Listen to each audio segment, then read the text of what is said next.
सरकार जाने की भनक लगते ही मोदी सरकार अब खुलकर दोनों हाथों से देश का ज्यादा से ज्यादा खजाना लूट लेना चाहती है। भ्रष्टाचार में गले तक डूबी इस सरकार को अब किसी रिपोर्ट से कोई फर्क नहीं पड़ता। इनका तो बस अब एक ही मकसद है, जितना हो सके माल समेट। सीएजी ने अपनी नई रिपोर्ट में एक बार फिर मोदी सरकार के घोटाले को पकड़ लिया है। रिपोर्ट में पता चला है कि मोदी सरकार ने जनता के अरबों रुपयों पर हाथ साफ कर दिया।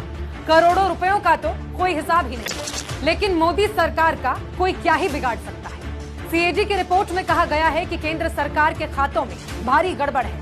ये गड़बड़ी लंबे समय से है और इसे दुरुस्त करने के लिए कोई प्रयास नहीं किया गया। सीएजी की रिपोर्ट में जो गड़बड़ियां बताई गई हैं, उसे और आसान भाषा में मैं आपको समझाती हूँ। रिपोर्ट में कहा गया है कि सरकारी खातों से पैसे निकाले गए, लेकिन ये पैसा कहां और किस लिए इस्तेमाल किया गया, मोदी सरकार ने ये बताने से साफ मना कर दिया है। जितना कर्ज मोदी सरकार ने विदेश से लिया है, उसे 2,19,000 करोड़ रुपए कम करके दिखाया गया। बाकी पैसा कहां गया, इसकी कोई जानकारी नहीं दी गई। लेवी और उपकर से जुटाए गए पैसों का भी कोई हिसाब नहीं है। ऐसे में सीएजी को अंदेशा है कि ये पैसा मोदी सरकार ने किसी दूसरे काम में खर्च कर दिया, यानी अपने फायदे के लिए इसका इस्तेमाल किया गया।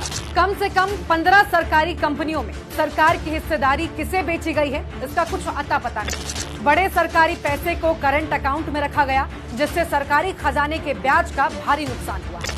टेलीकॉम विभाग में भी गड़बड़ी मिली है। यहाँ करीब 2,500 करोड़ रुपए का भारी भरकम झोल नजर आ रहा है। हालात देख रहे हैं आप। जो कहते थे ना खाऊंगा न खाने दूंगा, आज आलम यह है कि खुला खाओ टब में नहाओ जैसा।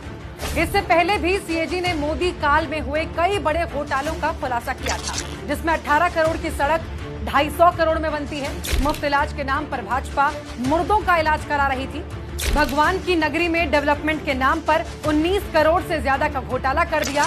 वृद्ध विधवा विकलांग को मिलने वाले पेंशन का पैसा भी मोदी सरकार डकार गई। भारतमाला घोटाला, टोल घोटाला और एचएएल घोटाला, जिनके घोटालों की लिस्ट इतनी लंबी है, वो लाल किले पर चढ़कर राष्ट्रवाद की कस्में खाते हैं। झूठ, फरेब, मक्कारी इनकी रगों में है और ये देश की आंखों में धूल झोंकते हैं। अब जनता इन्हें कभी माफ नहीं करेगी।